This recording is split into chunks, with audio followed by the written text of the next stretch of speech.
Oluvannyuma lw'ekiseera kinene nga banenengana, abakulu mu DP basazeewo okukunga bammemba mu kafubo okutabaganya ebiwayi ebigugulana. Olunaku kwe banaatuliza olukungaana luno terunnasalibwawo nga bategesi bagamba nti lwakubawo mu myezi mitono okuva kati. Oluvannyuma lwa Betty Nambooze eyalemesebwa okutuuza olukiiko lwa banna DP mu Buganda, ono azze ayogera bingi naddala eri mukama we pulezidenti wa DP. Nga Nambooze yeetegekera okulabikako eri akakiiko akakwasisa empisa mu kibiina, Mao agamba nti obuyinza bwonna buli mu kakiiko akafuzi so si ye nga pulezidenti.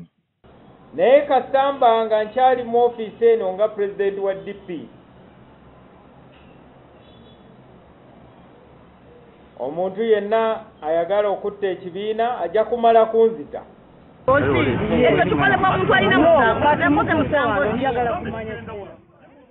Mu lukungaana olwo bategeka okuteekawo enkola mwe banayita okuwuliriza bemulugunya ku nsonga ez'enjawulo basala amagezi ku ngeri gye basobola okumalawo enjawukana.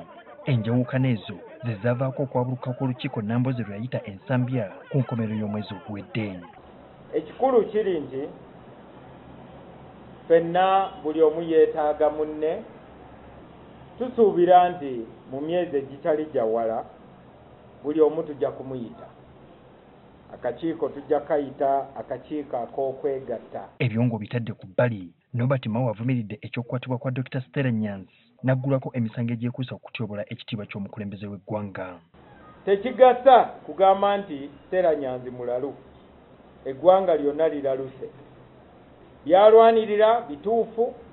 Tusaba abantu abali mu bifo by'obuyinza bategeere nti bw'obeera mu bifo ebyo bajja kwogerako. Bw'oba toyagala kwogerako va mu ofiisi ezo.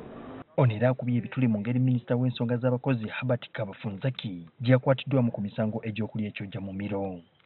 Okukwata akenyanja akatini nga minisita Herbert Kabafunzaki n'oleka zisabulenya ezitubbidde ssente emyaka n'emyaka tekiraga nti gavumenti kati emaliridde.